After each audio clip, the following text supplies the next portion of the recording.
Yes, and we're live now.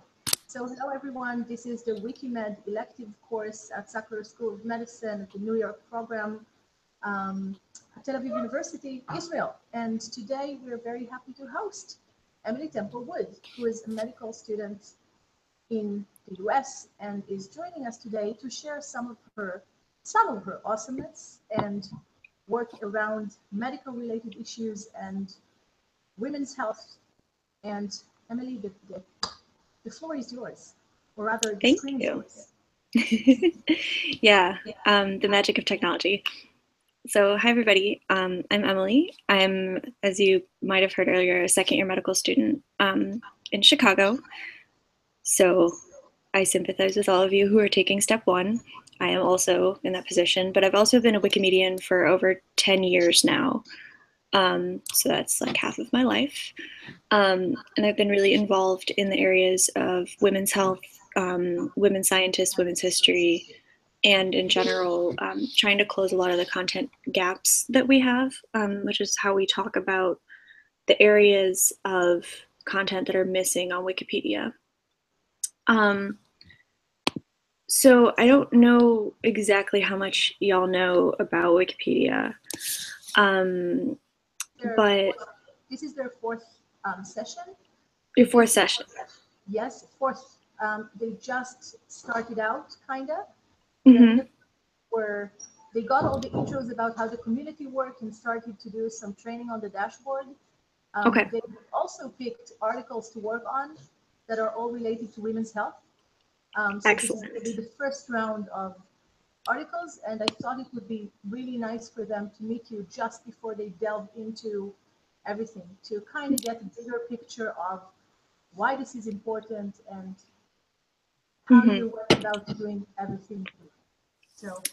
Okay, perfect. So as you might have heard already, the Wikimedia community is fundamentally conservative in that it does not like change and will fight against anything new and interesting almost to a fault. Well, definitely to a fault. So one of the things that I run across in my work a lot of the time is that people don't want to change the way that the community has been for the past, 15 years, which is a problem when the community structures that have grown up are incredibly toxic. It's a lot of, I like to say, bureaucracy born out of anarchy, because it began as a completely anarchic experiment in, community management that has evolved into this incredibly obtuse bureaucracy with, there's a different message board that you have to go to interact with anything. And if you get really bogged down in that side of things, it's really unforgiving, really frustrating, and unproductive ultimately. So that is not to discourage you. That's just to, I guess, warn you that is not, you can't let that impede your progress. And women's health is an incredibly important area on the encyclopedia. So, sorry, I'm still waking up just a little bit. Yes, 6 a.m. It is.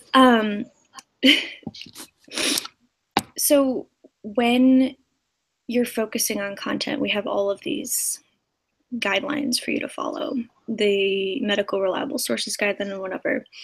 And a lot of that is made to keep lay people on the straight and narrow. So it's telling people not to do things like cite the Daily Mail for saying that, I don't know, eating whatever causes or cures or, every disease known to mankind, that kind of thing. What it's not is to prevent people who have medical expertise from getting their work done. Y'all know what's a reliable source, right? Y'all know that, that review articles and meta-analyses are the best sources out there. You don't even need to tell you that. So in that way, you're at a huge advantage because you're not struggling to tell, is this a good study? is this a meta-analysis or not? You already know those things. So starting from that point is hugely advantageous both for you and for the encyclopedia at large. And that was a weird tangent that I just went on. I'm very sorry. Anyways, so I'm sure you've heard a little bit about knowledge gaps and content gaps on Wikipedia. Well, and that's mentioned that there are gaps, but maybe there are. Oh gosh. They just heard that they are gaps, but oh. I actually would love for you to talk more about the exact gaps that brought you to Wikipedia. Maybe of course. Say something about how you started out. Yeah, I'm sorry. I'm a little disorganized. You guys are getting like the full morning Emily experience. So I started out editing Wikipedia when I was in middle school. So I don't know what that is for you guys in Israel, but I was 12. These are American and Canadian students. Okay. Studying. Yeah, they come from the US. Okay, I'm sorry, I don't understand. She is giving lectures in two of my courses, the Israeli one and you guys, so that's where the confusion is from. That's why I'm confused. Yeah, okay. Hello, fellow American students, I guess. My fellow Americans. No. So I started editing when I was in the 7th grade. And being a 12-year-old, I didn't know anything about medicine, and I avoided it entirely because it was an intimidating subject area. So I wrote a lot about like classic rock music and argued a lot with people, which is about accurate for a middle schooler.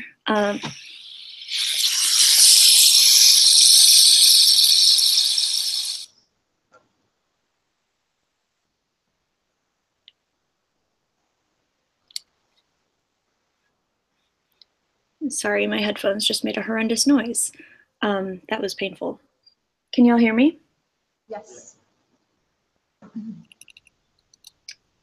Can you hear us? Can you guys hear me? Yes? Okay, cool. Excellent. I could not hear you for a moment because my headphones are being horrifying. Anyways,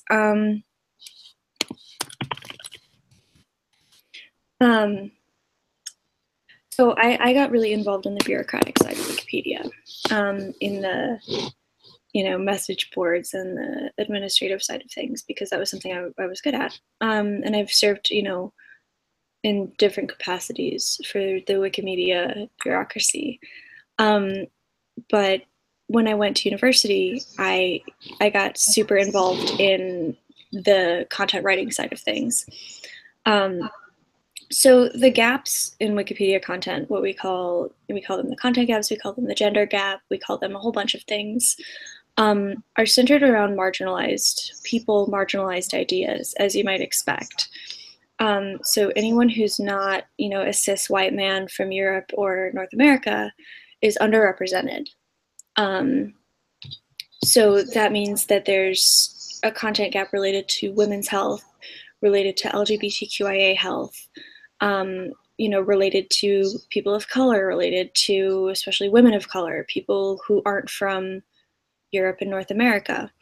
And the problem originates not just in the fact that Wikimedians are overwhelmingly white men from the West, it's also the fact that what we consider to be reliable sources are overwhelmingly written by those people. So, history is written by the oppressors, history is written by the victors, history is written by the people who have power. And that's what that's looked like for the past centuries, right, in terms of knowledge acquisition and knowledge production. And there's groups working to change that. You should check out Whose Knowledge, which is the best group. But we're working at a twofold disadvantage, because the people who are writing the content are from, a privileged dominant group, and the sources that we're using are overwhelmingly from that group as well. So it's hard to find information about women. It's hard to find information about non-Western people. because either the historical record isn't there or because they've been deemed unimportant by historians. So that's what we're working with. And Wiki Project Women Scientists was a project I started 5 years ago now, actually 5 years ago this month, which is lovely. We've gone from having 1,400 articles about women scientists to over 6,000. So a concerted effort to change these gaps really does work. Wiki Project Women in Red, which is about women and their works broadly construed, has increased the percentage of women's biographies by over a full percentage point, which is nuts. Given that there's, over 1 million biographies on English Wikipedia alone. So it's a daunting task, but we're making really good progress on it. And women's health is another similar area. What do you want to do to work on it? Right. So there's kind of a multifocal approach here in terms of any content gap, and whether we're talking women scientists, women's health, sub-Saharan African women, whatever you want to choose, it has to be about finding and or creating things that fit within Wikipedia's reliable source guidelines, and then actually sitting down and producing the content. Which once you get practiced at writing something like a biography or writing a medical article, it goes really easily, and it's a really productive, substantial way to spend your time, even as a medical student. So the gap in women's health it's different than the other gaps. Is it okay if I talk a little bit about that? Sorry? Is it okay if I talk a little bit about how the gap in women's health coverage is different?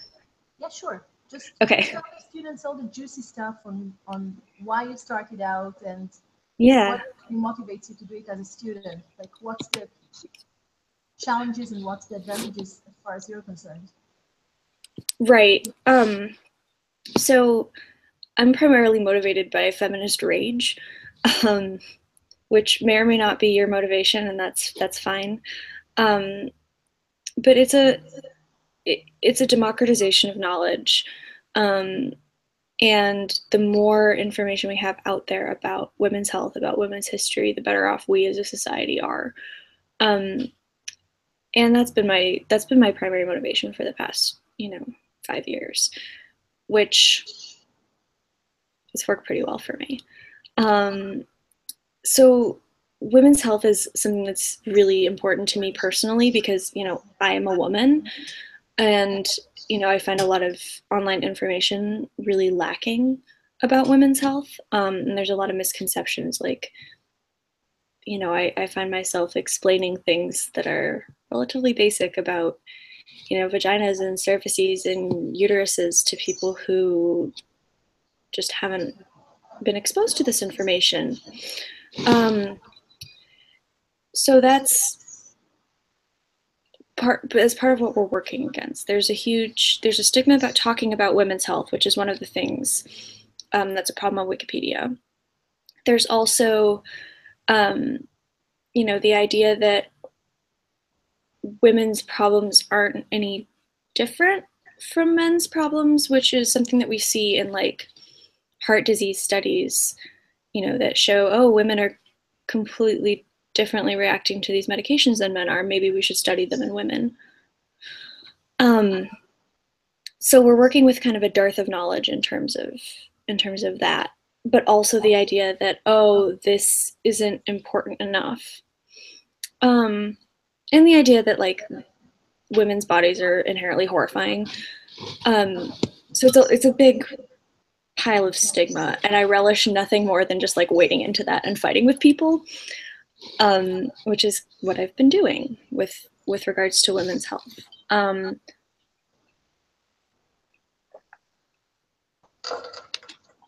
need caffeine. I need caffeine to function, so I'm sure you all do. We all know the feeling. Yes. Yeah, it's literally my lifeblood. So you guys, this could be completely and should be a discussion. You can ask questions and Please. yes, and I don't know, whatever comes to mind. This is an opportunity to actually talk to a long-time Wikimedian and Wikipedian and one who is kind of in your shoes, which is why I thought it would be nice to bring Emily today.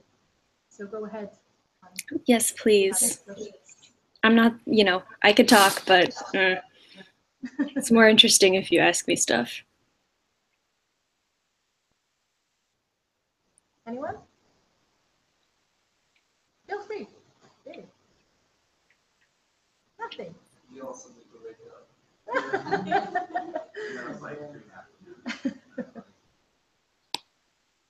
up. So for our second year students who are in the course, they just have an NBME exam today. Oh. A huge. Yes. I'm so sorry. Some of them are tired as you are. So I can tell you while Emily's waking up that, sorry. One of these Wikipedians who how shall I put it? The press really loves and the community also loves. And one of the reasons is because she has a really interesting story. One of the things that, Emily, is that okay that I'm sharing this? Oh, yeah. So one of the things is that Emily, as a woman, has been harassed, as many people are, online, offline.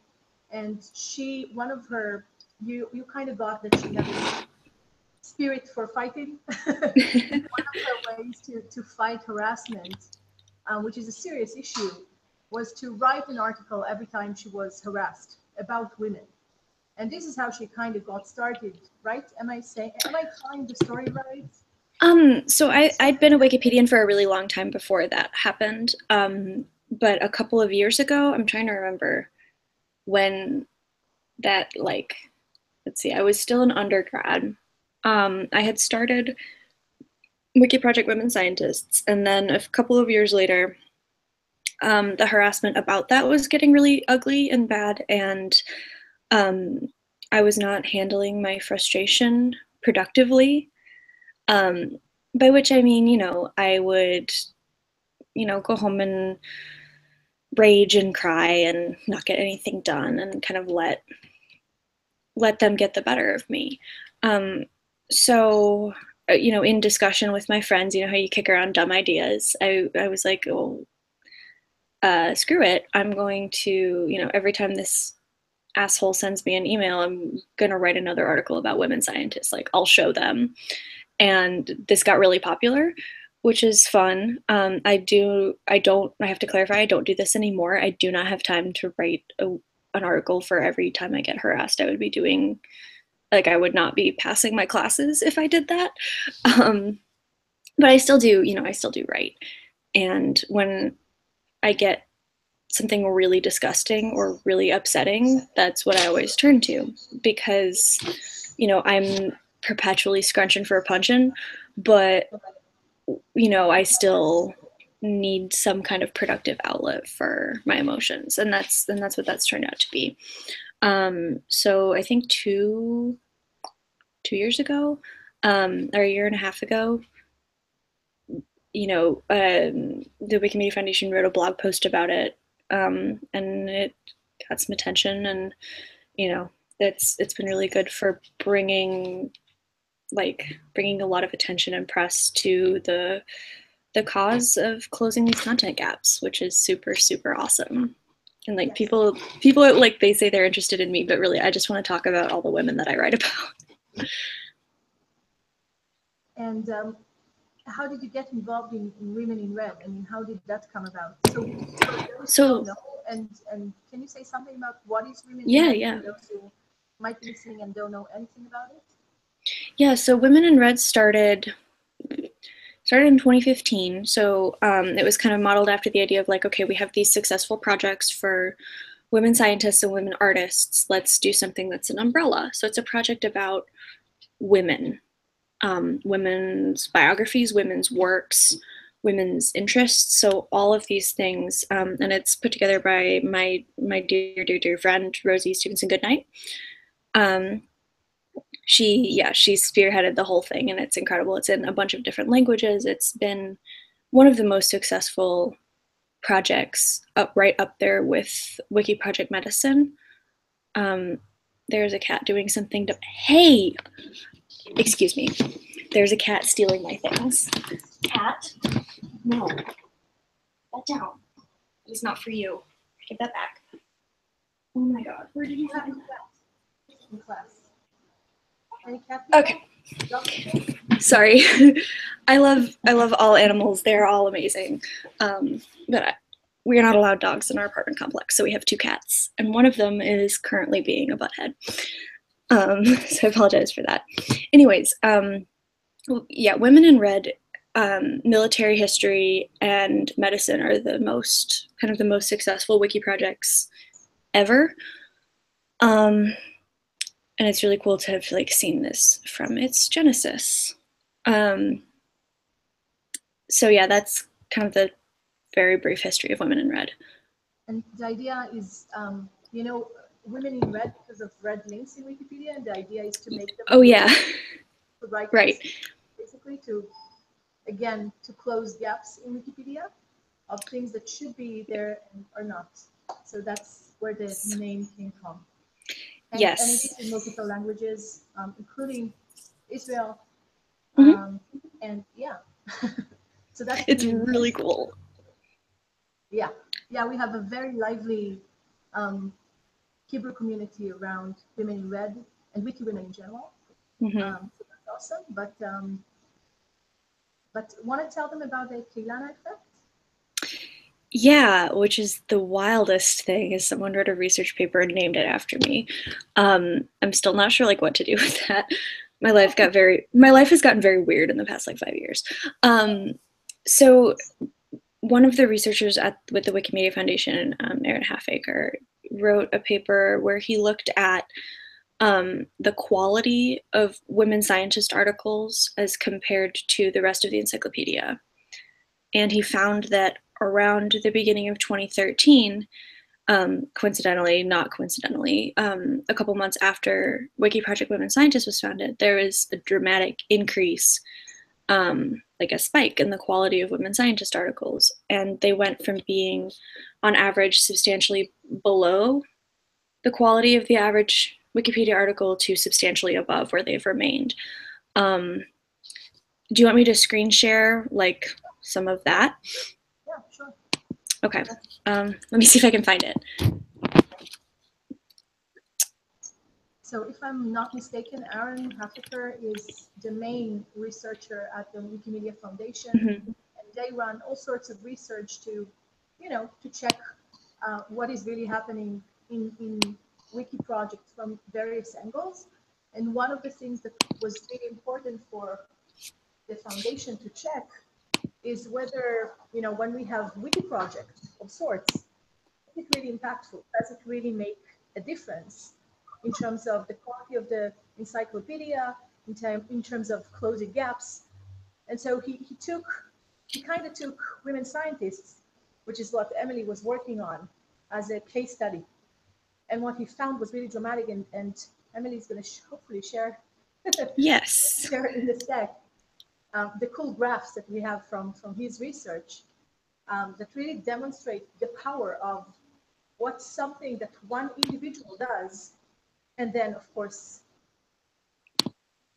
bringing some more people to join the effort. But how one initiative of one person can really make a dramatic effect on what we then see in the encyclopedia. And yeah.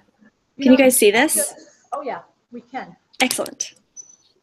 So yeah, go ahead, please. So what happened was he had heard I had been talking, I think, so much and so aggressively about women scientists and their role in Wikipedia that he was interested in, when he thought of a group of articles to compare to the mean Wikipedia article, he was like, oh yeah, women scientists. And he gave a talk at one of the Wikimedia monthly metrics meetings and said, I don't know why there's this effect, but it's there. And all of us who do women scientists are like, hello, yes, this is us. So you can see, can you guys see my cursor? Yes. Excellent. So starting in 2002, we see that the average quality of a women scientist article dips lower and lower until the end of 2012 and the beginning of 2013 when we start Wiki Project Women Scientists. And that there's an inflection point visible there, and now we see that the quality of an average women scientist article is almost half a full, I guess, increment above the average Wikipedia article. I guess this would be a good time to talk about quality measures in Wikipedia. Is that all right?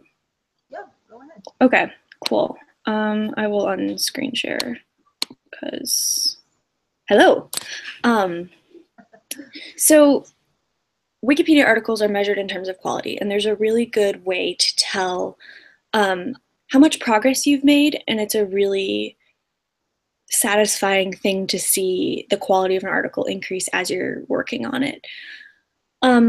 So there's this scale that's been developed that goes from stub, which is this is a one-sentence crappy article that is like this exists, the end, all the way up to featured article, which is something that belongs on the main page and is eligible to be published in review journals and whatever.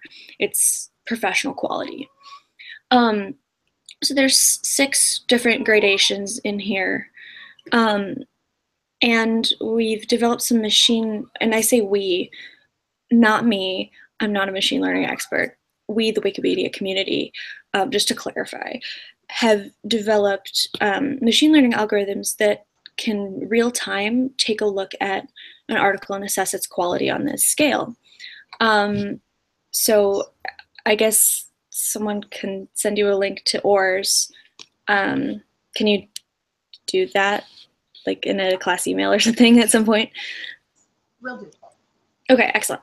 So something I like to do when I'm writing is, I'll write for a little while and then plug the article into this machine learning algorithm, and it'll tell me like where the article is on the quality scale. And you can see it go from, stub to start, and you can see it go on up. And that's really encouraging for me. Pardon? Can you show students how you do it? Mm-hmm.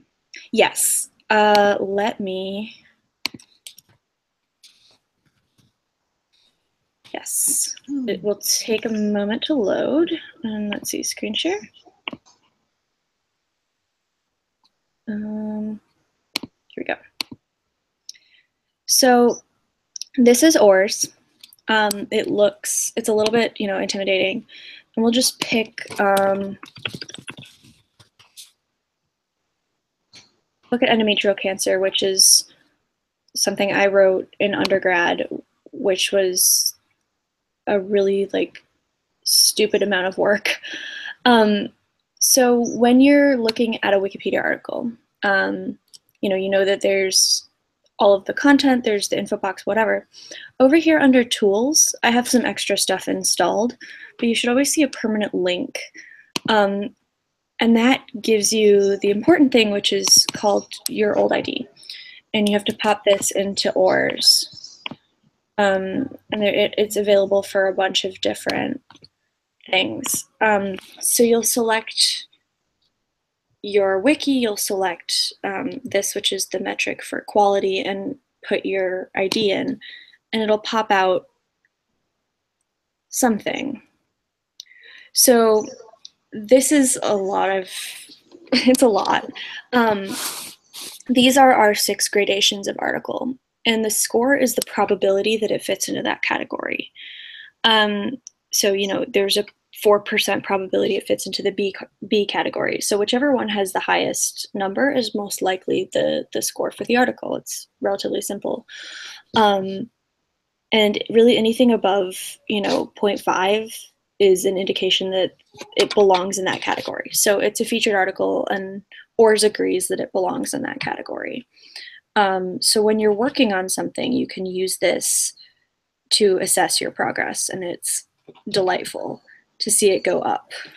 Can you tell students how to enable it and how to actually go about doing Yeah. that? So all you have to do is go to this address, ors.wmflabs.org and /UI, and it'll do it.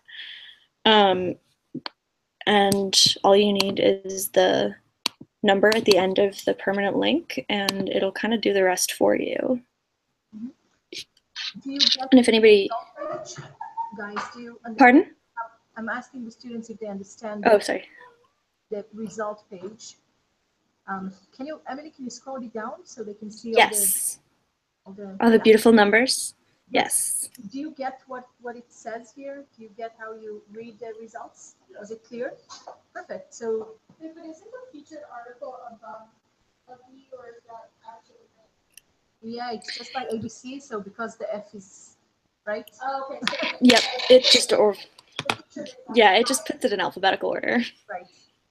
Yeah, they should fix But it. yeah, It's very confusing. they should.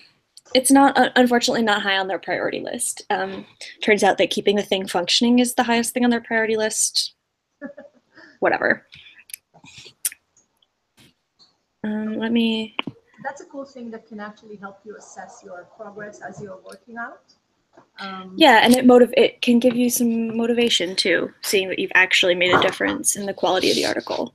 That feels really good. Very cool. And so rarely in medical school do we get instant, positive, encouraging feedback on our performance. That's so true.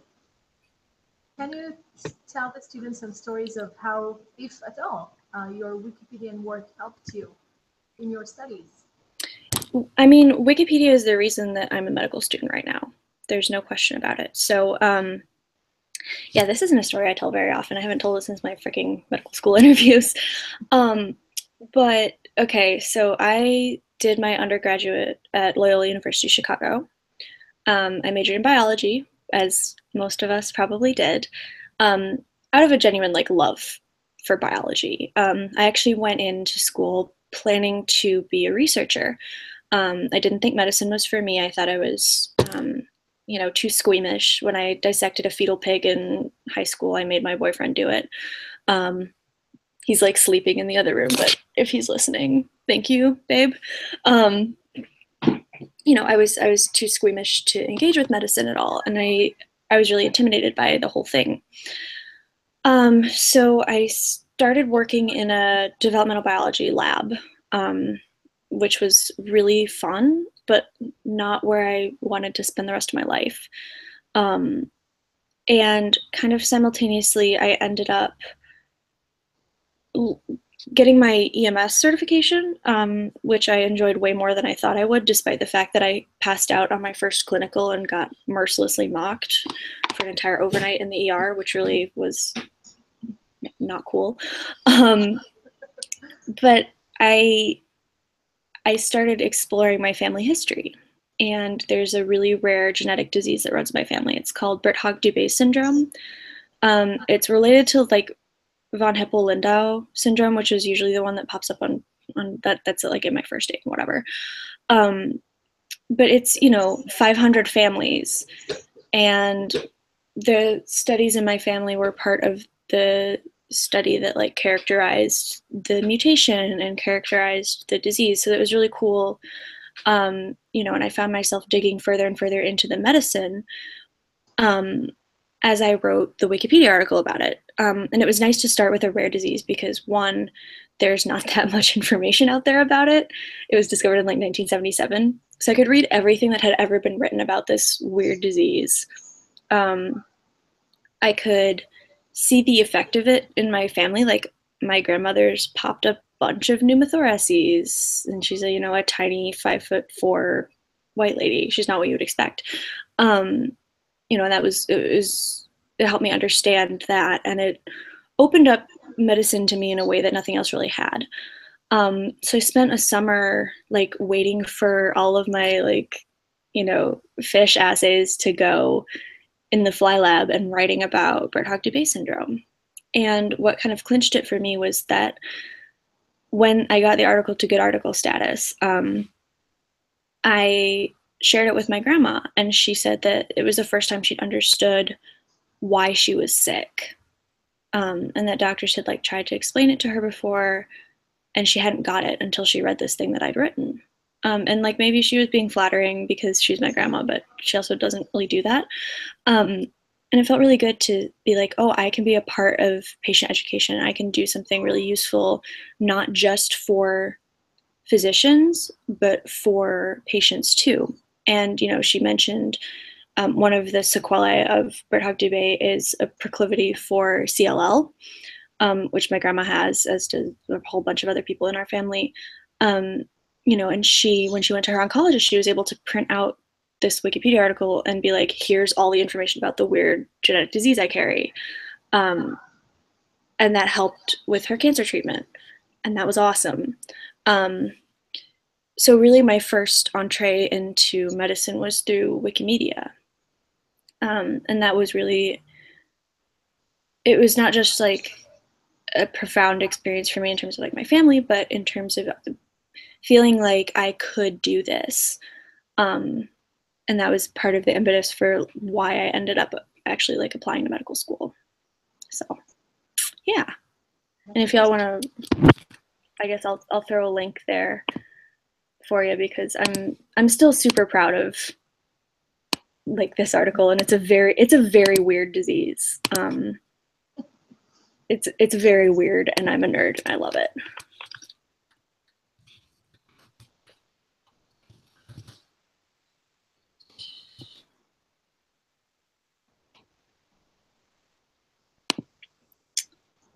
What I really need to do is get pictures of my my cousin's lungs on here. But that's another story.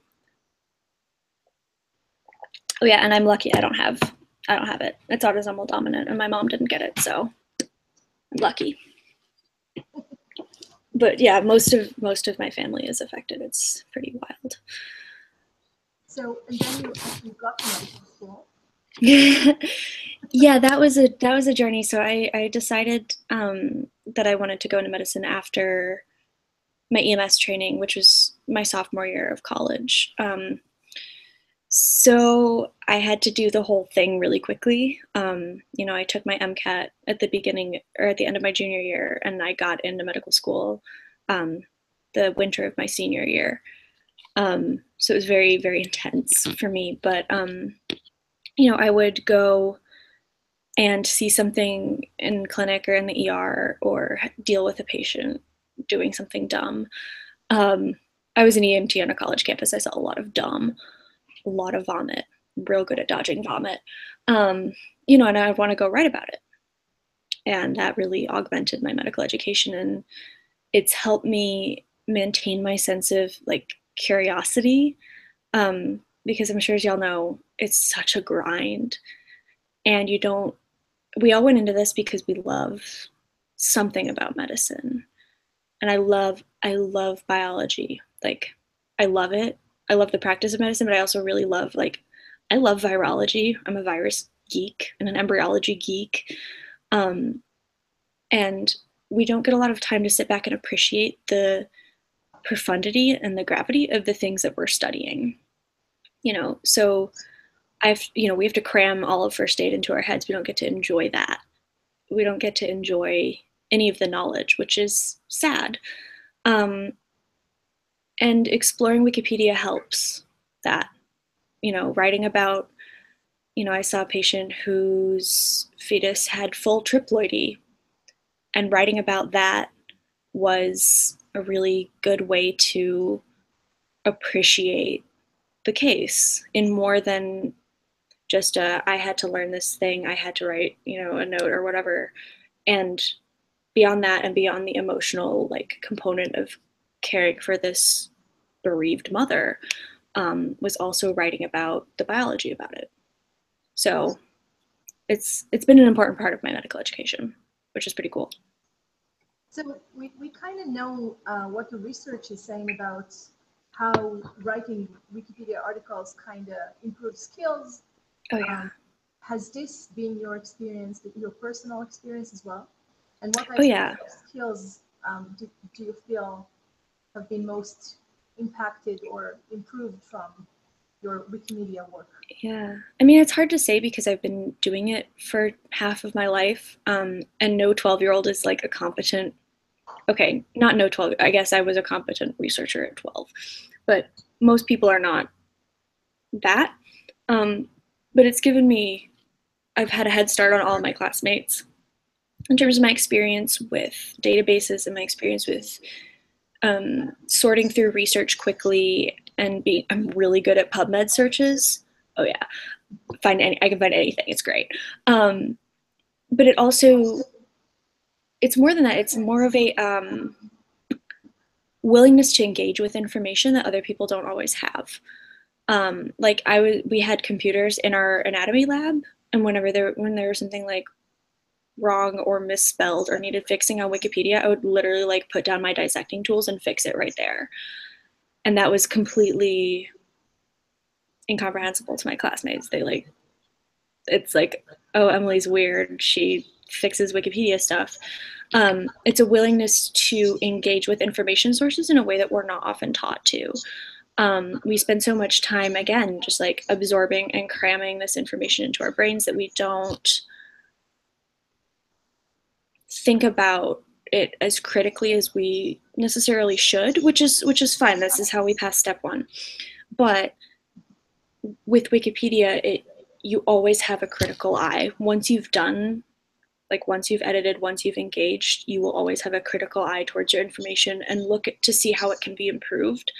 You gain a more deep appreciation for how a review article is written. Really, the whole spectrum of research and writing and, knowledge production. Any questions for Emily until here? Okay. So I guess I'm going to continue to lead the conversation by asking you a bunch of questions that I think are please, yeah. Interesting stuff. So I want to go back a bit to what you've mentioned about the differences between women's health topics and other gaps that we might have. Do you want to touch on that a bit? Yes, I do. So, women's health is often relegated to the realm of obstetrics and gynecology, which that's the field I plan to go into. So I have a affection for it, but women's health is so much more than just OB-GYN, right? Hormones are systemic, they affect everything. Step one. So women's health is not just all of these articles about obstetrics and gynecology, which are substantially lacking. I guess I'll start by talking about gynecologic cancer, which I don't have as much time to write about anymore as I wish I did, because step. But the gynecologic cancer articles are a disaster zone, except for the ones that my colleagues and I have really worked to improve, despite the fact that these are some of the biggest killers of women. So that's one place where things are lacking. Our articles about pregnancy, things that are unique to, so I'm trying to think of a good way to explain this.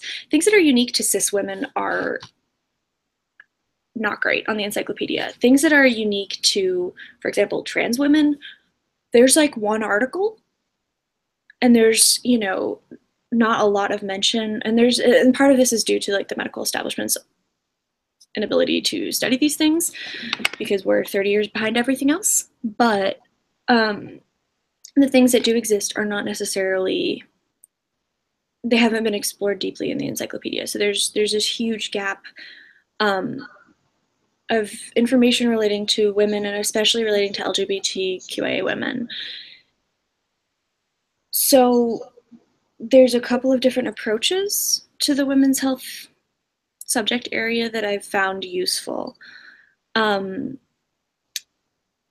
there's the women specific approach, and there's the making sure that everything we have is inclusive of women, kind of broadly construed. So if you want to go into ortho, you know, you can find ways to incorporate women's health into that, because, you know, estrogen affects the skeletal system. Let's, you know, including research that discusses, you know, hormonal sex differences, you know, that discusses hormone therapy. So I know there's some articles about trans women and their risks for osteoporosis, stuff like that. Stuff like that that's not necessarily included in Wikipedia just because of the experiences of the people who are writing it. So that's one approach that you can take, you know, find a subject that you are interested in and make sure that all women are included in that conversation, because this is a big information source. You don't need me to tell you why Wikipedia is important. The other approach is to take the OB-GYN approach, which is like not necessarily the most productive for every organ system, but it's my preferred approach because that's going to be my specialty. You know, where I sit down and we'll decide like, okay, there's this MFM topic that doesn't have an article, or wow, our articles on OB-GYN surgery are garbage. They still are. You know, and sitting down with, you know, starting with the textbook and going to review articles and working my way down the line of, you know, how do I write about, you know, a fan and steel incision? I had to figure that out. And there you go. So that's kind of the approach to women's health. I mean, just drawing from your last sentence, you kind of mentioned in parentheses almost something that I think almost every student that I meet raises, and that is the feeling of, hey, I'm not a doctor yet, or I'm not an expert yet. Who am I to write, right? Who feels like Yeah. us? Everyone. So Every day. Every day, right? So this is kind of something that we need to I don't know, address, to get our heads wrapped around it, to just overcome. So can you talk about that for just a bit? Yeah, so I mean, this is something I've been dealing with since I was a kid. You know, I initially wasn't, I guess, out to everyone as a kid when I was first on Wikipedia, and I was taken for an adult. I was treated like an adult, which was great, due to like the dumpster fire that was my personal life at the time. But when it became known, like, oh, this user is like a 13-year-old, I felt a lot of, I guess not pressure, but internal dissuasion from writing content. I didn't really let it stop me, but I felt that voice there, like, you're a dumbass 13-year-old. How dare you? How dare you engage in this? And my solution has mostly been to tell that internal voice to shut up. That, you know, this is the democratization of knowledge, and if you don't need to be a physician to work on medicine articles, because you have the advantage of having all of these sources at your fingertips. And if you are good at reading, you know, I don't know, like, do I know everything about embryology? No, but I have this. That's all I need. Well, I need more sources, but that's a starting point, you know, and I can, you know, say, okay, I want to write about congenital heart defects, and I can read and summarize and work from there, right? So it's about breaking down those barriers that tell you that this is not your place, because in the traditional medical hierarchy, it's not our place. Our place is to learn. Our place is to be little ducklings absorbing knowledge. And we can do that. That's fine 95% of the time. But this is a place where we can contribute. And that's important too in terms of the psychology of medical school. I don't know when you guys do psych and whatever, but we had this whole long lecture about locus of control, and how when you feel like you're in control of your situation, you're much less likely to be depressed and feel terrible all the time. And medical school is an example of a situation where you don't have that, where you have an external locus of control, someone else is in control all of the time, and that's terrible. And it's part of why medical students have so many, psychological issues. And I've personally found that being a part of knowledge production via Wikipedia has helped me maintain an internal locus of control, because I feel like not only am I in charge of like myself and what I'm writing and what I'm doing, but I also feel like I'm able to contribute not just to medicine, but to like society in a way that makes me feel useful. And that's really invaluable in terms of medical education. So you're saying mainly that, especially because the encyclopedia is built in such a way where you don't do original research, you basically kind of need the skills of reading, understanding, meshing things together, and summarizing it in a coherent and approachable way for the layman. And that's something that everyone who has a bit of common sense and can read and summarize skills, which all of you have, especially after you already have a degree, like you are in med school after already having, after going through some type of academic studies, you have a sense of how to read an article, how to understand it, and even things that I loved when you said, well, I don't need to understand everything about, even if I'm not an expert on CV, I can still go read about it and transfer what I just read into something that people can do something with. So and that's beneficial in a couple of ways, right? Because first of all, as med students, we are not the voice of God. Like I don't know how you all are, but I definitely have attendings who are like, this is the voice of God and it's true because I said it's true. I don't like those attendings very much because they don't.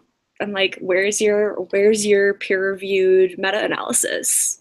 Like, I don't have one. I'm putting a couple of professors on blast on YouTube Live. I'm gonna get a call from my dean's office. Dr. Nichols, please don't kick me out. But seriously, it gives us, we're good at that, right? We're good at assessing knowledge quality. And because we're not the voice of God, we're not likely to put dumb stuff in articles like, what did I get told yesterday? It turns out that hyperventilating your head injury patients is not good for them. And, this is a thing that's been passed down, whatever, and then research shows it's not true. As med students, we can be like, all right, cool, and incorporate that. And as Wikipedians, we can be like, all right, cool, and incorporate that, right? And it leads us to be more flexible researchers, more flexible physicians, and more flexible, engaged students. And it also gives you a unique perspective on kind of not quite how the sausage is, how the sausage is made is a fine analogy for it. But it's about that flexibility. It's about understanding that things change, references need to be updated, and it gives us a better schema for how medical knowledge is produced and how it can change and mutate. And I think, I don't know yet, I'm not in practice, but I have a sense that it'll give us, a more up-to-date practice of medicine. Yeah, that's some of the doctors that are also Wikipedians always talk about, the kind of flexibility it gives you as a physician when you stand in front of a patient and they're telling you something like, well, but I read on Wikipedia that X, Y, Z, and because medicine is such a field that not so many people contribute to, like we don't have enough people, chances are you might be the one who actually wrote it. That has happened to me on multiple occasions. Since undergrad, it's happened, like either a professor will rant about a bad Wikipedia article and I'll be like, hey, I fixed it, which is delightful. or someone will like clearly copy and paste something from Wikipedia. I'm like, ooh, that reads really familiar. And I'll look at it and be like, oh yeah, I wrote that. That's a good feeling. But so like there's the like little bit of ego feeding that happens there, but also the idea that physicians use Wikipedia. Students use Wikipedia no matter how many people tell us not to, because it's, it's a summary, it's an encyclopedia, it's a tertiary source. That's what we do. And knowing that you are giving something accurate to people who are using it is important. Knowing that, there's like a meme going around, I don't know, like at least it's going around my class. It's like, oh, I just saw my doctor close the Wikipedia entry on bones. I'm scared now. And I'm like, no, that's a good, like, to me, that would be a good sign. Although maybe not bones. I don't know why you're reading about like bone, but if I saw my physician checking up on something on Wikipedia, that gives me more confidence. Yeah, apropos paradigm shift. Mm-hmm. Happen so easily. I mean, one of the things that I hear from doctors all the time is that they use Wikipedia, but they don't like to say that they use Wikipedia. Like, it's still not something they're proud. Most of them is not something that they are proud of or say like happily. And yeah, we kind of see a paradigm shift starting to happen, but it will take a few more years until it sets for people on the ground. Well, it's our class, right? It's our, I'm 23. I don't know how old all of you are, but people 23 plus or minus a couple years, I feel like we were really on the cusp of this change happening. I learned in, the 3rd and 4th grade, here's how to research in the World Book Encyclopedia. And I started contributing to Wikipedia in the 7th grade, right? So those of us who are, I guess between the ages of probably 22 and 25, we're there for this paradigm shift right at the most formative part of our education, which is really cool. So what's up, you other cool babies? Yeah, I don't know where I was going with that, but there's still a lot of stigma about using Wikipedia. I definitely have gotten several lectures from various professors that are like, Wikipedia is terrible. Anyone can edit it, as if this is new information to us. Yeah. That's really all I have to say on the subject. Stop doing that. So I want to besides the awesomeness, I want to go back to something I think Eyal said at the beginning of class just before everybody came in. And Eyal, do you want to repeat the question you asked me about research? I don't know what I said. Well, he asked me, how accurate or how current should my articles be? And I think it touches on something that you just mentioned, and that's accuracy. Mm-hmm. And the assumption that, well, you kind of assumed in what you said that what we write is accurate and right. But I think one of the fears, or, well, not fear, but one of the things that people who just start out on Wikipedia, especially medical students, kind of think about a lot is, how do I make sure that I don't put any mistakes in because so many people are reading it? And how do I make sure that what I write about, even if I can summarize, because I'm not an expert in the field, how do I make sure that what I put in is the most up-to-date, accurate, and that I understand even what I read correctly, right? Is this some of your, right? Is this some of the things that come to mind? Kind of. Yeah, always. I'm always concerned about accuracy, right? And I think, yeah, I have a whole bunch of tips because that's something I've always struggled with. And it depends on what kind of subject you choose to write about. So I guess I can compare and contrast two experiences in writing Wikipedia medicine articles. So in writing about Birt-Hogg-Dubé syndrome, it's incredibly rare. There's like 30 papers ever that have been written research. It's probably more by now, but when I was writing it, there was not a lot. Like I could print them all out on the lab printer and no one would notice. So that required me to use some stuff that fell outside of the medical reliable source, review articles within 5 years guidelines. And that was okay because there was nothing more current on that subject. So that's kind of one experience.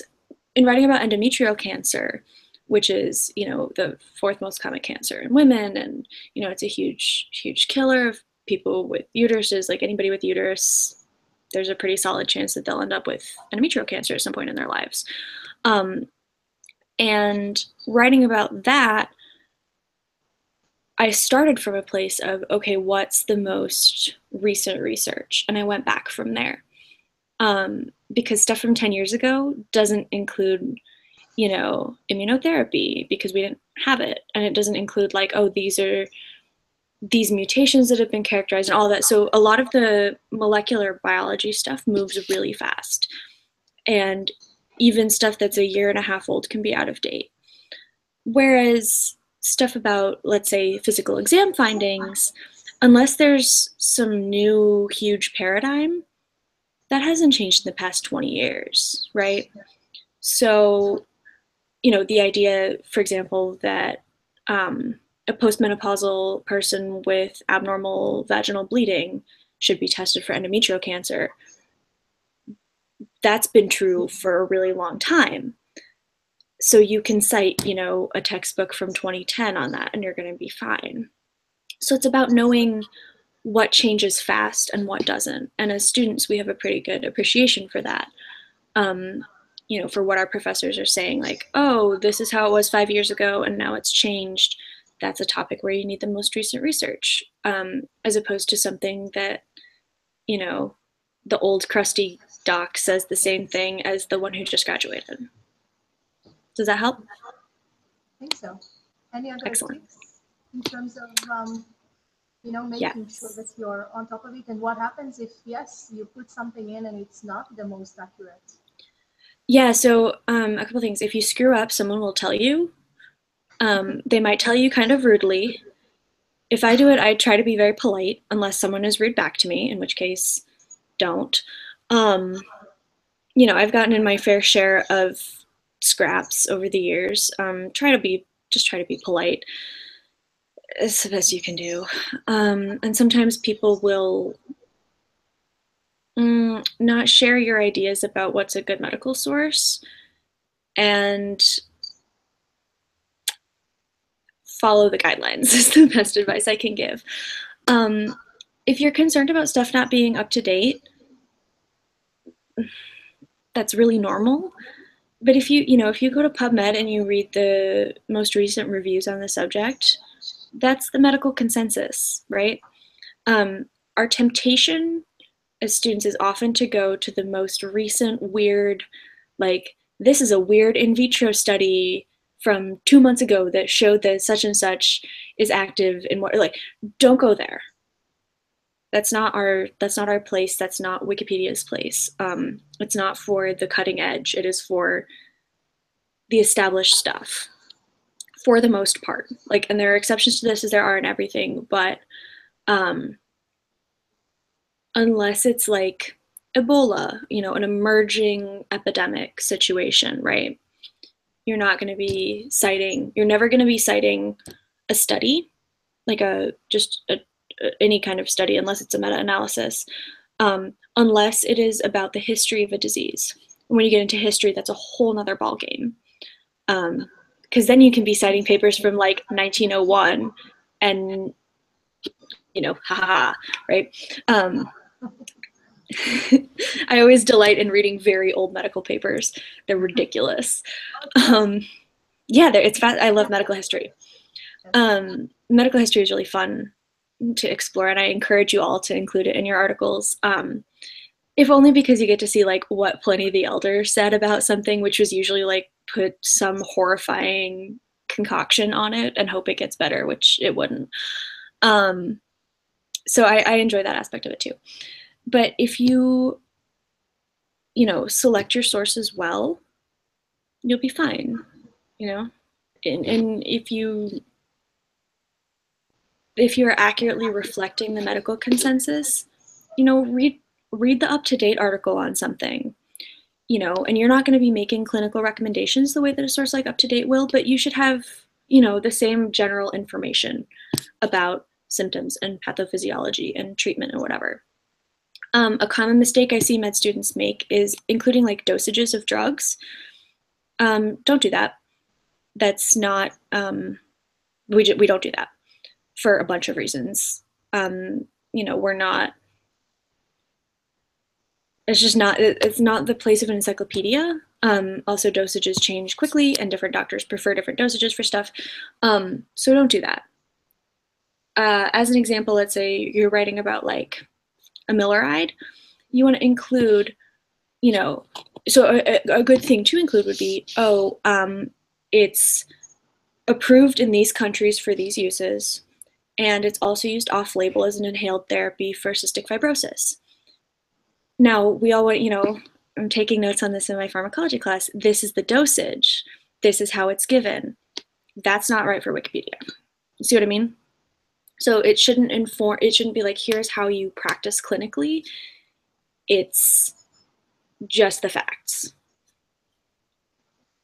Which I guess brings me to the second main issue that I wanted you to kind of discuss with students today.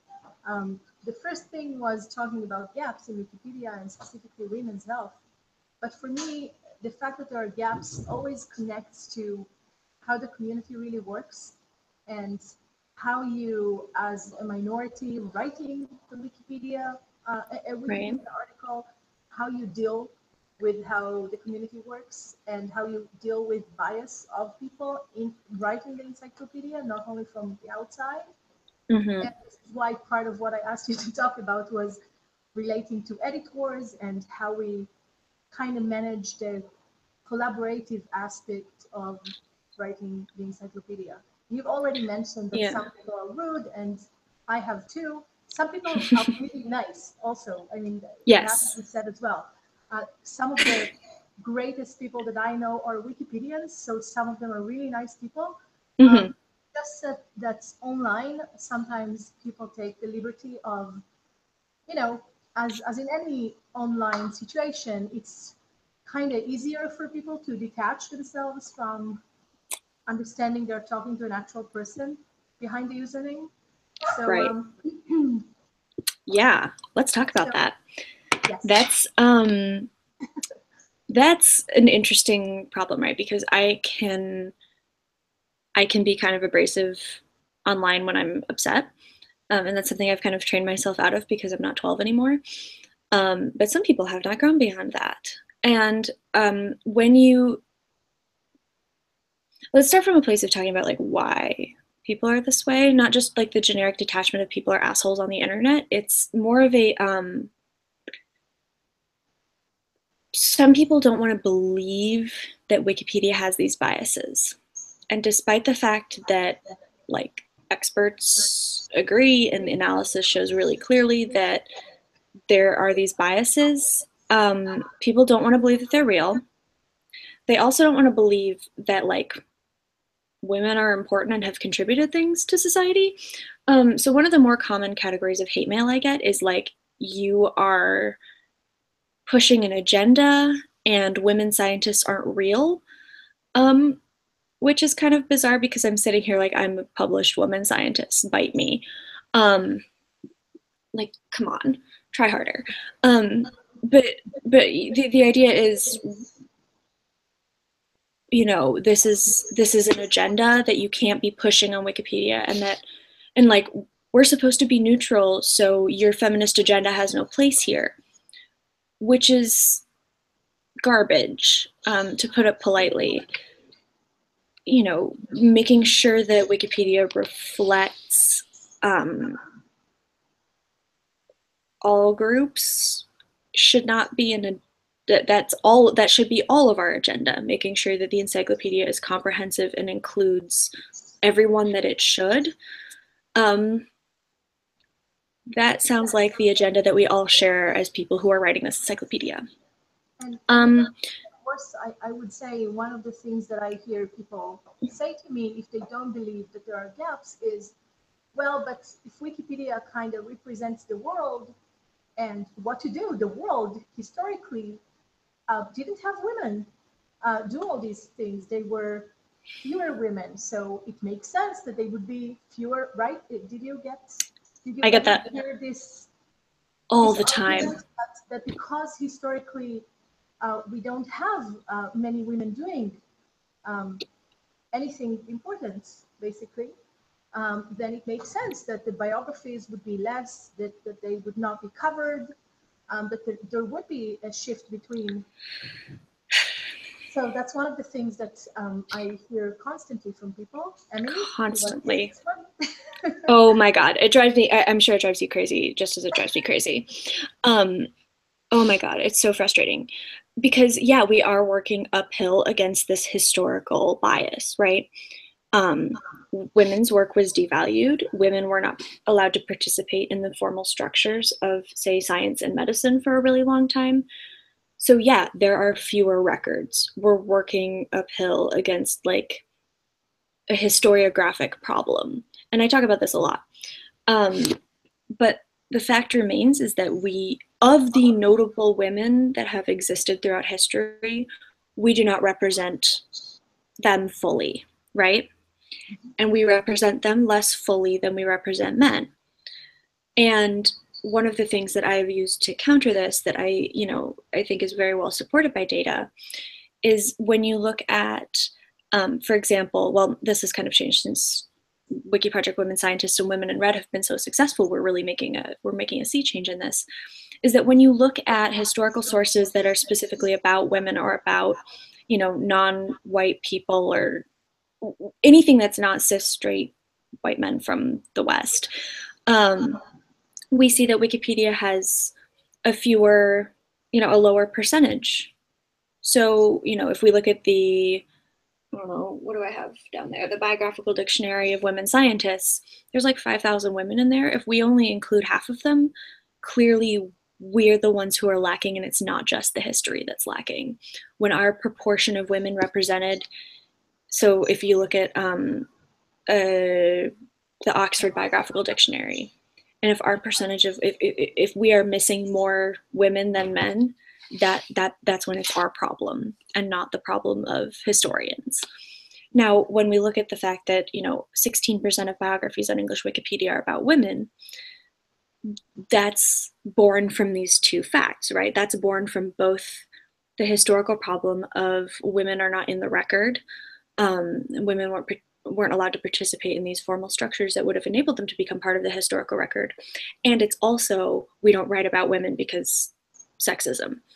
So it's both of these things combined. And do I know what the ultimate percentage of women in the encyclopedia should be? No.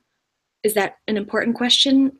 Not really. It's not the most important question. The most important question is, what are we doing to include women to whatever percentage it needs, it ultimately turns out to be, where we're adequately representing women in the historical record where we have them and not actively erasing them in their accomplishments, which is often what happens. And there's a perception that, and unrelated to Wikipedia, well, kind of related to Wikipedia as is part of the cultural paradigm, but, women weren't there for XYZ. Women have always been there. We're everywhere. We're half the human population, right? So anywhere that claims that there were no women is missing something, right? So we're working uphill in two different ways, right? It's the historical problem of like, we don't have enough research. And on Wikipedia, we're not original researchers. The thing that I've run into is, there's, for example, an example I like to use is women botanists and women naturalists from the 17th and 18th and 19th centuries. And there's not a lot of information out there because it's really hard to dig them up.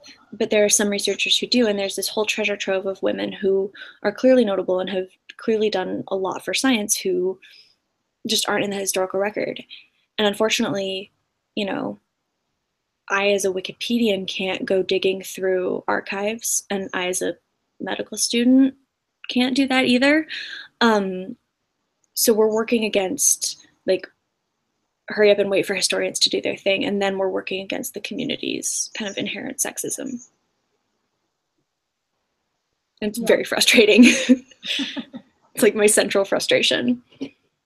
Yes, and I would just add that, you know, we talked about women a lot, and the gender gap in general, but really, we talk about it because this is the most notable gap that we can state, simply because women are half the population, but right. Really the bias and the gaps run much deeper than just women. Mm-hmm. So I kind of affects that when we say women or the gender gap, we actually mean a much broader picture that women are kind of representative of, but it really touches on any type of minority you can think of that is simply not represented.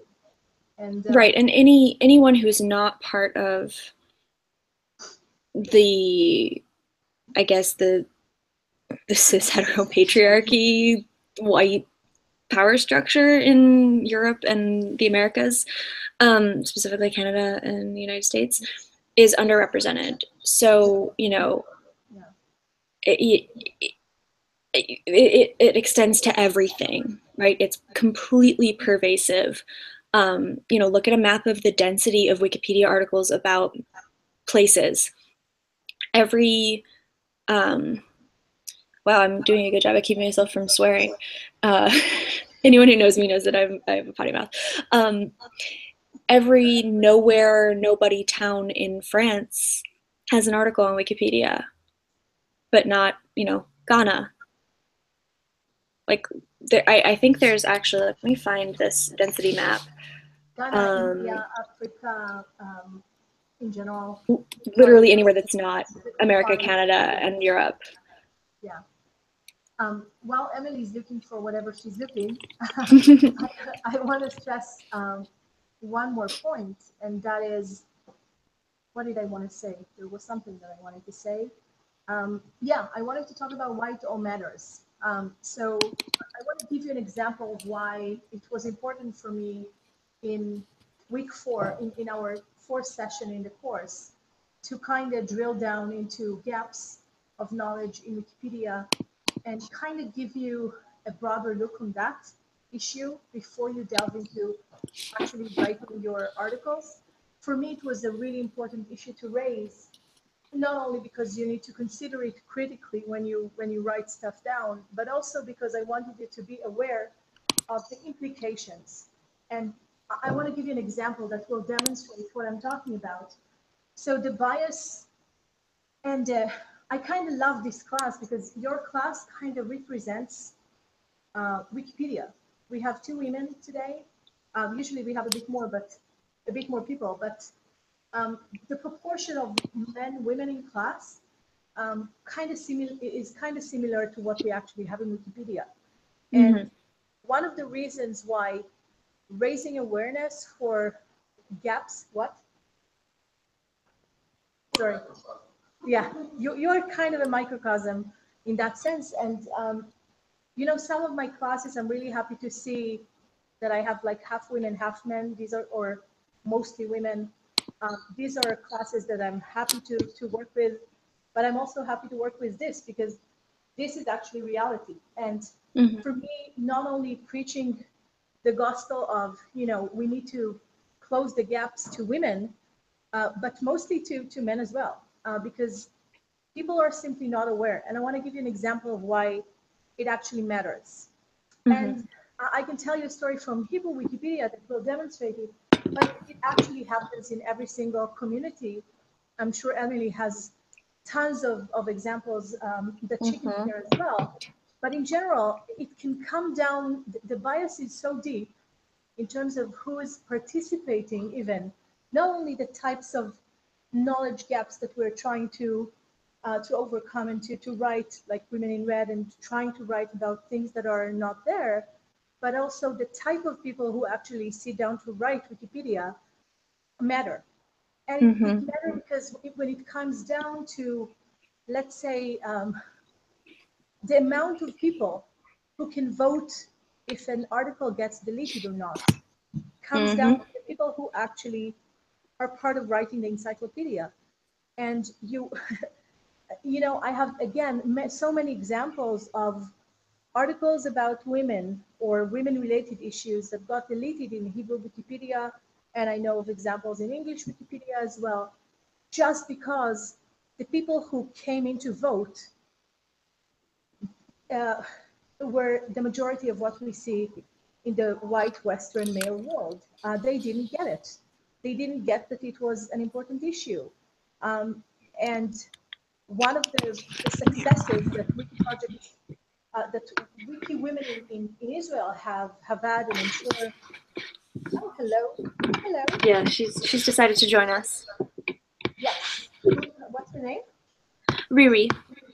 Riri. I'm Okay. gonna take So a girl. welcome to our class, Riri. She's so cute. She's very cute. So, you know, it comes down to if the community that writes Wikipedia is not representing really the types of people, the diversity that we do have in the world, then it means that the people who vote on what is in it and what's not in it. So you get that the imbalance continues if we don't make sure to include minorities, not only in terms of what we write about, but also in terms of who is actually joining the effort of writing the encyclopedia. That is why we have outreach in every single place in the world. Like we have outreach in so many places, even places without infrastructure. And I talked to you about Internet in a Box, and I talked to you about Wikipedia Zero. And these are the types of things that we do to incorporate those types of communities and make sure that they start to cover the material and participate in, you know, in the process. Because if they're not there to not only write it, but also to vote on it, sometimes, you know, Wikipedians don't know. And you'll see Wikipedians who are experts in one field, but they feel very at ease to vote on things or to comment on things that they have no idea about, no idea at all. And you're actually an expert in the field, but you'll be fighting with people who don't know shit, really, who don't know what we're talking about. And if you don't have the numbers to support you in these efforts, you will lose the battle. And we've been losing the battle for years, but we're trying to make a shift and kind of be there. And being there not only means bringing more women, but actually, for me, it's raising generations who are aware of the situation. And if you're aware of it, it might help, you know, make you a bit more sensitive to issues that you probably wouldn't have thought of before, right? So, Emily, anything you want to say about that? You're absolutely right. We are fighting an uphill battle, and part of it is, okay, why are we biting? Okay. Apparently my hair is now a toy. That's great. Oh gosh. Okay. Bye, cat. That's my life. There's always a cat making chaos. You know, people who don't know anything about medicine will argue with you. Like, well, I read in the Daily Mail that so-and-so, whatever. Like, you are arguing against people who don't know shit, who also are given the same credence as you are. Because there is a fundamental kind of anti-expert contributor mentality that's, ow, hey, that remains from Wikipedia's early days. Can you not? Sorry. We're a little feisty this morning, apparently. There's kind of this anti-expert mentality that remains in certain areas in Wikipedia, and that's definitely something to be careful of. You can't, the best way I've found, and that many of us have found to combat this, is not to go, well, you know, I have a degree and you don't, so up yours. You have to say, well, here are my sources and here's why these sources are valid. And you're going to see things that are incredibly frustrating, like absolute garbage being included in articles because there are reliable sources, as Wikipedia says, that we don't consider reliable in medicine. And you kind of just have to learn to let that go, because otherwise you will drive yourself up a wall. You'll hate it. You'll be, you know, it's kind of an immovable object in some situations, and you just can't, like, pick your battles. That's my advice. Pick your battles. I've learned to do that, because otherwise I would be a crazy person. I mean, that's a good message for life, I would say. That is a good message for life, honestly. I mean, I try to pick my battles. Yes, Because you'll find injustice everywhere, and you need to decide where you put your energy in, and try to find the niches and the places where you can have the best effect and the most impact with the least amount of energy wasted. And on that note, I would say that I think medicine in that sense is a bit more guarded in a way. It's like I always feel that this is a field because there's caution in terms of the people who write. People are cautious in terms of touching medical articles. Usually, the yeah, people who will touch these articles are people who actually either have some kind of medical training of sorts. or an axe to grind. Yes, or know some kind of medical condition very closely and would like to cover it. But other than that, so medical related articles are kind of like a bubble in that sense. It's a smaller community. You'll get to know the people soon enough. Yes. and some of them are, and there are like some people in the medical community who are abrasive. Actually, I think some of the more frustrating people recently have gotten like kicked out, which is good. But yeah, there's all sorts of people. Yeah. There's some really incredible people. I mean, Wikipedia is how I've met some of my best friends, people who I consider family. So there are so many awesome people, and I struggle with how much I emphasize the bad in Wikipedia. Like, there are problems, there are huge systemic problems, but there's also so much good. Not just the mission, like the capital M mission that I believe in with all of my heart. Everyone should have access to the sum of human knowledge. When you sit back and think about that, that's the driving force, right?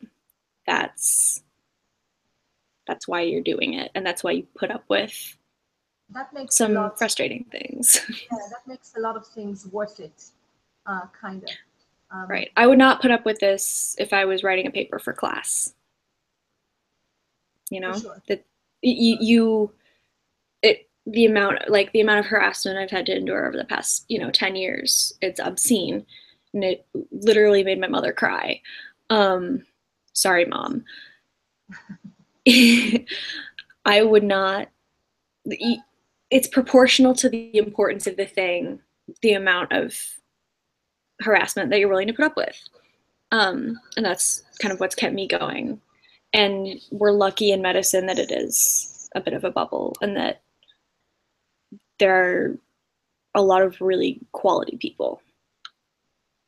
And many of them are here to support you, online and offline. Yes. So you're kind of lucky in that sense. You're not just thrown into the Wikipedian sphere without support. So I think it's kind of a different experience for you guys. But I do want you to know how it is in the real world, so to speak. So, Emily, recently I know that you've been included in a specific book or publication. Do you want to tell the students about it? Yeah. Do I have a copy of it around? Probably somewhere. As you might guess from the bookshelf you see behind me, I'm a little, how shall we say, disorganized. Creative. No, but I've written a couple of things for a couple of publications. The magazine Nautilus, I wrote something about ancient women scientists, so from ancient Greece and Mesopotamia and everything, and their place in history, which is pretty cool. One of us can link that to you if you are interested in reading it. It's a short read, but it was in the Best American Science and Nature Writing 2017, which was... Can you say it again slowly and give it the gravitas that it's really... It was in the Best American Science and Nature Writing of 2017, which is a collection I've been reading since I was like 10. That was pretty cool. I thought it was really cool that she was included in that. It was really cool. and really freaking cool. Yeah, and one of the reasons that I mention it is that because in this course, we are going to have 2 phases, and the second phase for students after getting, to know how to edit and experiencing that is to kind of take what they're doing and moving it into research or kind of get published. So I think, I think the opportunity to do that is really exciting as a medical student. It's awesome. That's awesome. And you're a good example of good stuff that can come out of, writing Wikipedia, basically. So, I mean, yeah, please. So in terms of choosing articles, Mm-hmm. that, I don't know, I guess that like have the potential of eventually maybe being published. I'm not saying that like it's necessarily a goal, but there must be certain topics that, I don't know, are more suited for that, or yeah, so it depends on whether you're talking about like a scientific publication, which is a thing that has happened for a few Wikipedia articles, or a popular science, like science writing type publication. If you're talking about the popular press, I personally have found that the history of medicine is a really good way to bring a reader around. I don't know if any of you are podcast people, but my classmates and I all listen to a podcast called Sawbones that explores like weird medical history. It's super fun.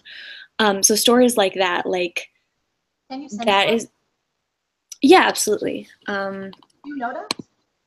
Have you heard? Pardon? No, I'm asking the students if they know about. Oh, sorry. We can share it. Yeah, it's so things like that can give you a good picture for like what's interesting to the popular press. In terms of Wikipedia articles, you have kind of 2 broad options for topic selection. You have the super niche, like the subspecialty equivalent, and you have the super broad. And I've written in both. They both represent different challenges. So if you want to go niche, find that weird rare disease that they talk about, in your pathology class, and you're like, why would anyone care about that? Find that and find why someone cares about it. And there's usually a cool story in there. So that's one option. Become the expert on that one weird disease, that weird mitochondrial disease that one kid has, right? Drill down and read everything that's ever been written on the subject. So that's one way to approach it, which can be really fun because you might be one of the only people in the world who knows all of that. That's very cool. And there's a possibility of, like with my grandma, like meeting a person who that affects. So that's very cool.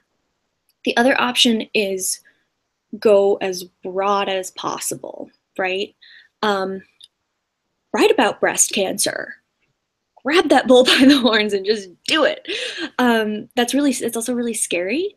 I've been staring down the barrel of the abortion article for 5 years. I am an actual, like, I work in women's health. I work in an abortion clinic. I know from how this works, and yet that's a really big topic. I'm going to be an OB-GYN. Do I want to stare down that birth article? No. Do I want to stare down the, pregnancy? Ew. That all gives me the willies, right? But if you want to go for it, go big or go home. Write about birth. Write about breast cancer. Write about cervical cancer. Go for it. I will be there really impressed. So those are kind of your options. There is kind of a middle ground, but the thing you run into with the middle ground is you will take one of those two approaches to it, and neither of them is the correct approach. Because you'll sit down with something like, let's say like twin-to-twin transfusion syndrome, I think is a pretty good example of something down the middle, and you'll go and try to read everything about it, and it's too much. So that's not the right approach. Or you step back way too much and you only read like textbooks and tertiary sources and they only have this much information in them. And that's not the right approach either. So the challenge in the middle lies in balancing your sources. And would it be helpful for advice on that, or is that too granular for you guys? Okay. So when I'm approaching a topic in the middle, this is the textbook I have closest to me. So we're going to talk about embryology. So let's say I wanted to write about, here we go, hypoplastic left heart syndrome. Pretty rare, but there's enough. You can all hear me? Okay. So, go ahead. So, let's say I wanted to write about hypoplastic left heart syndrome, and that's a big enough topic that I couldn't read everything ever written about it, but it's also not big enough that I can only, like, all this, this is a pretty solid embryology textbook. All it really says is, oh, the left ventricle is small and the aorta is atretic or stenotic, and it literally has, I don't know if you can see, this much information on it. So when I'm approaching a topic like that, the first thing I would do is go to a more specialist source. I would start with a clinical overview kind of source. So the first place I would go is probably Up to Date or Medscape or something like that, where a clinician would get an overview so that I personally can get a picture of where the consensus is at. So can I screen share? Can I actually show how I would go about this? Because I think that might actually be useful.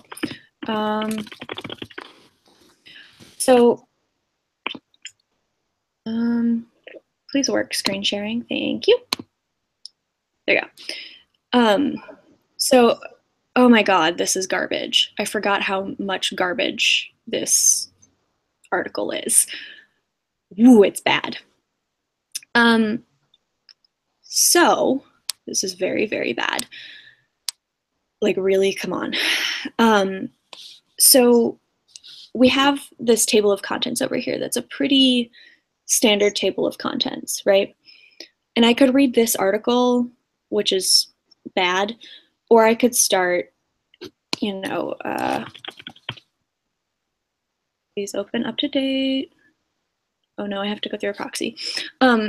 So when you go to a clinical overview of something, it'll give you a similar outline, right? So if I search HLHS here, let's see if that worked. Yes, it did. No, stop it, LastPass. We see, okay, so this incidence would go in epidemiology. We have anatomy, we have pathogenesis, we have all of this stuff. And I would start, so for example, I would start, I've read the introduction, I know whatever. I would start with this. Okay, here's where we're at with epidemiology, and literally go bit by bit and work section by section, starting with big clinical overviews and getting more granular as the information gets harder to find. So I would start, with, okay, here's the epidemiology, here's the number in live births, here's whatever. Then I would go, okay, what are the other factors I can find? And those are things I might have to go to a more specific research article. So I would look in PubMed, I would look in, organizations dedicated to the disease. Does that kind of make sense as a way to drill down into a topic? Yeah. I hope that's helpful. It's difficult, right? It's difficult to balance, you know, and you can't give. Another thing that you'll be tempted to do is give recommendations for clinical practice, you know. So you'll want to say, okay, when you have a, you know, you'll even want to use this language, like you will want to, you know, do a level 3 ultrasound, or, you know, you should consider fetal echocardiography.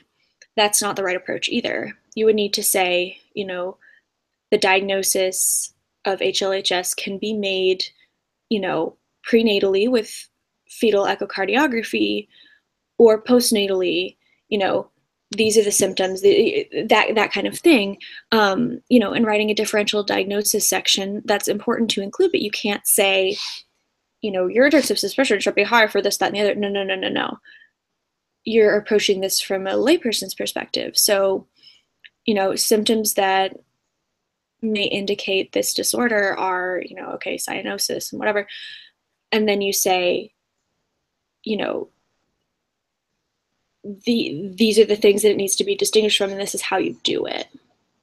So, for example, you know, I don't know, an aortic dissection or a thoracic aortic aneurysm. You know, you're like, okay, widen mediastinum, and you know, we've all read first aid, anthrax, whatever. Instead of saying that in an article, what you would say is, you know, when, you know, you said something about, you know, part of the diagnosis is a chest x-ray, which would show widened mediastinum, and you would link to the article on widened mediastinum. And this is also seen in pulmonary anthrax. In order to differentiate this, these are the tests that you need to do, right? That is the more appropriate approach, so that not just the clinician reading that will scroll through and be like, here's my differential diagnosis, I'm writing a SOAP note, I'm done. Whereas the layperson will be like, okay, what does this mean? Why do I have to distinguish it from this other thing? That kind of make sense? I hope that's helpful. Yeah, nodding again. I guess one more thing that could be helpful to you guys is maybe if you have some tips for the students in terms of, okay, you get to a start level article or to a C level article, you read it, and then what? Like, how do you know where to expand it, what to put your energy into? Right. So, I don't know, would it help to see an example of like how I would improve an article? Yeah. Okay, cool. I guess we can, I love weird congenital diseases. That's why I'm going to go into maternal fetal medicine, because that is my jam. Stop, no, pens are not for cats. God damn it. Sorry. Okay, so the first thing I notice when I'm looking at this article is this tag, which has been there since July 2013. I think I might have put that there. I need to sit down and just write this. So the first thing I do is I read through the article, right? And as I'm reading through this, I'm noticing a few things. We have images in places where I would expect there to be images. We have a diagram, okay. We have a picture of someone who's suffering from the thing. We have more diagrams, we have whatever. So that's good. The things I'm noticing, going through it step by step. So first of all, signs and symptoms. Okay, this looks pretty slim. I see there's 2 sources. Okay, that's a place to start. Let's look at this text, and figure out, is it appropriate for Wikipedia? If not, I can remove it. If it is, how do I source it? So that's where I would start with a big overview thing. I would start with a pediatric cardiology textbook, from Access Medicine or whatever. And I would be like, all right, can I cite this sentence by sentence? So that's one place to start. And then as I'm reading through that, I might find that there are other signs and symptoms, prenatal, this, that, and the other, or, what is happening besides, the baby is cyanotic, those kinds of things. So I would find information in the source as I'm just trying to cite this one thing that inform the rest of my writing, you know, and as I go to causes, okay, what, you know, there's genetic components. First of all, I want to verify these sources, and going to the sources that are already there, I'm often going to find more information that needs to be included that just hasn't been included. You know, this diagnosis section is really low-hanging fruit. Wow, it's one sentence. There's so much more that goes into the diagnosis here. That any section that is on something as big as diagnosis that's like one sentence, that is primo material for you to dig into. You know, here's a bunch of management stuff, and it's like, okay, we're describing really detailed, peds cardiac surgery procedures. Does all of this need to be here? Or does it belong in the articles about the Norwood and the Glen and the Fontan, right? Any of these little citation needed tags, evaluate the sentence, see if it needs to be there. Does it need to be updated? Does it need to be, expanded? Find the citation, right? Those are all really low-hanging fruit.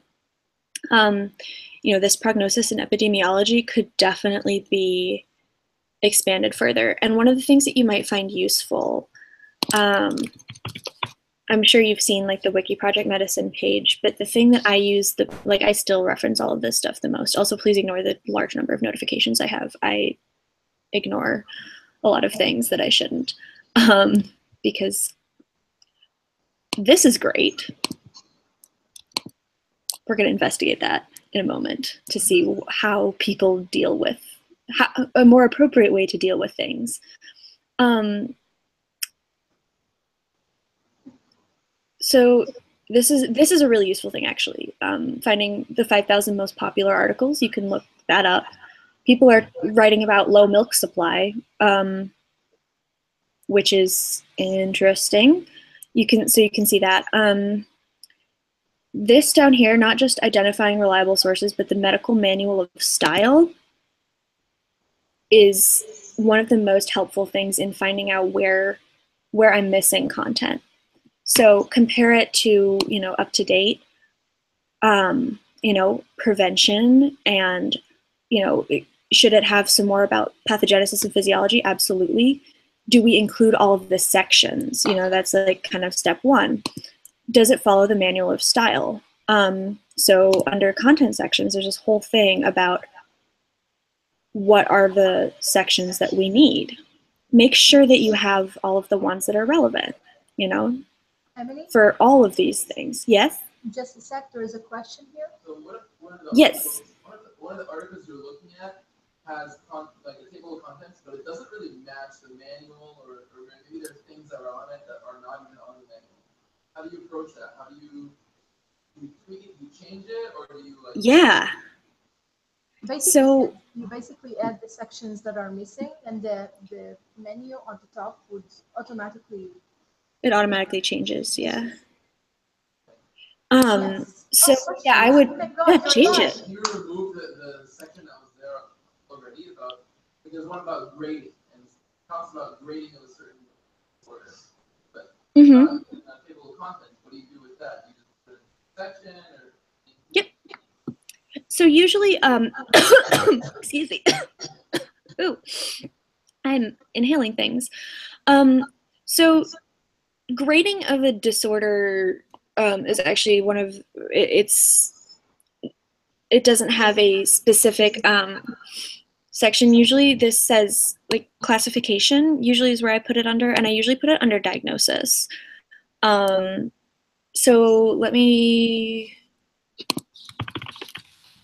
endometrial cancer, I like how I did it in this article, so I'm going to make you look at it. So here's this table of contents that kind of is it's really extensive, right? So we stratify risk factors based on hormones and genetics, and we put protective factors there because those are often discussed alongside risk factors, right? We talk about the mechanism and pathophysiology, and then the diagnosis includes we have physical examination, we have the classification of, so for cancer, you know, that we can get closer. So here's the examination. And classification tends to talk about the histology of something, you know, the histopathology and the gross pathology. So this is like all really in depth. And then it goes into staging.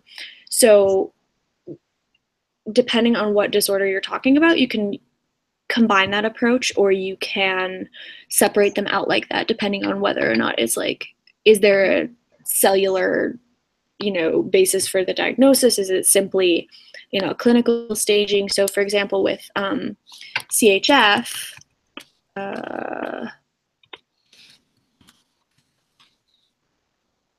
we can see, you know, the more clinical model of staging, if it would ever load. It loads, I can say. So the hidden tip here is that you can always look oh, this is really bad. at articles and kind of copy the how it's built, and that's Yeah, steal stuff. always. I straight up stole all of the tables in this article from something my friend wrote. Yeah. Because she formatted the tables really well, and I just stole it. That's fine. You can do that. Yeah, copy. And that's the only time you'll hear me say that you can copy something. Other than that, you can copy paste, Yes. but you can copy the tables, the formatting of articles, and people do it all the time, especially as the Wikipedians. There were two more That's questions. how I learned. Yeah, so, for example, I picked an article that pretty much 5 paragraphs long. And I'm sorry, I can't hear you. Can you talk a little louder? Okay, so I picked an article that's about like 5 paragraphs long total. And so it's an article that's going to require a lot of like restructuring and just like creating my own sections and stuff like that. And Yeah. it's like some of the people who have been editing this article, like literally on his like user page, he's like, this is my pet article. Thank you to everyone who edited this article, right? And it's like, oh, that's the worst. What's the article? On Albright syndrome. Okay, so do you mind if I use it as an example? I don't, but my question, I haven't even gotten to it yet. Oh, sorry, yeah. Is how do you approach editing something that is literally someone's baby? Like something that like this guy is like literally a doctor, pediatric endocrinologist. Oh God. 5 paragraphs long, and like it's been so much added to it, and it's his baby. Okay. Before Emily So answers the long answer to this, I would simply say there is nothing of the sort in Wikipedia. When you write in Wikipedia, there is no, I mean, this is not academia. It's not an article that you write and that belongs to you. The moment you click save, you agree to the way the community works, and that means that it doesn't belong to you. You can be a main contributor, but the article doesn't belong to you. And yeah, Emily, take it away, please. Okay, so I am. We have 5 more minutes. Should I do like use small edits or like whatever? Like, Yeah. To that, so first of all, right. So I see. So I'm looking at McCune-Albright syndrome right now, and I'm looking at this user. So he doesn't seem like a dick, which is a really good thing to start with. Yeah, you don't want to pick an article that has been adopted by a jerk or someone who doesn't know what they're talking about. So you have 2 advantages in this situation. The first one is that this person seems like really nice and reasonable, and the other one is that they're an actual expert in the thing theoretically, and they edit like an expert. So what I would do, if I, Emily, with the social capital that I have on Wikipedia, we're approaching this, but I think this will work for you too, is first of all, I would make an edit to the article. I would add a source, a really good source, a Cochrane review or a systemic meta-analysis or something that is beyond reproach, right? Something really, really good. Not a thing I see med students do, cite their step 1 board review book. Don't do that. Don't do that. That will get you in trouble. Don't do that. You know, cite a textbook, you know, the textbook in pediatric endocrinology, cite the #1 meta-analysis, right? And then what you do is find this guy, go to his talk page and say, hey, I'm working on this article too. Do you want to collaborate? That's all you got to do. And I guarantee the answer will be, sure, yeah, I'm working on XYZ and I'm having trouble finding ABC. And I've literally made some of my best friends doing this, right? Yeah. Wikipedia is about collaboration. And I think, you know, when people want to collaborate with me, as long as they're not jerks, it's amazing. And I'm always happy to work with someone else. You know, and I would add that specifically if this guy is a doctor, he probably doesn't have time, but he would love, because, you know, ego is supreme, I always say, but so people would love it if you come and say, hey, I'm a medical student and I'm working on this. Would you mind if I do the editing and you can review what I'm doing? And that's a good way to kind of harness him and engage him in what you're doing and making him part of the process, which is always a good thing. So, right, or saying, hey, I noticed that you're an expert, you know, and McCune-Albright syndrome is something that's your area of expertise. What do you think of the source? Or would you be willing to read over my contributions? And like, just be really genuine, you know? Yeah. You and this guy, you have to approach it as not like an enemies situation. It's a, hey, you're lucky. Like there are certain places that you don't want to touch that are run by certain people and whatever, like don't mess with that. But this is not one of those situations. This is clearly someone who has heard all of our cries for like more experts, come help us, and wants to, you know, like I'm looking over his contributions and they're good. They're really good. So you're in a really good place. Awesome. Yay, I'm so glad. We will have whoever still want to ask questions, send them through the form and I'll forward it to Emily. We have to wrap up because there's another session at 4 here. So on this optimistic note, Emily, thank you for all the work that you're doing and for you're welcome. Us at 6 in the morning. Awesome. And I hope to see you soon. Yeah, I'll be in Berlin in April for Wiki conference, for Chapters conference. Actually lecture to my Israeli students next week, so I'll see you sooner than that. Oh, right, you're right. I'm like, oh. But all right. Thank you everyone for joining and listening up, and we are going. We're going to stop the broadcast. So thank you. Shoot me questions. Yes, thank you for everything. Bye. All right, you're welcome. Bye.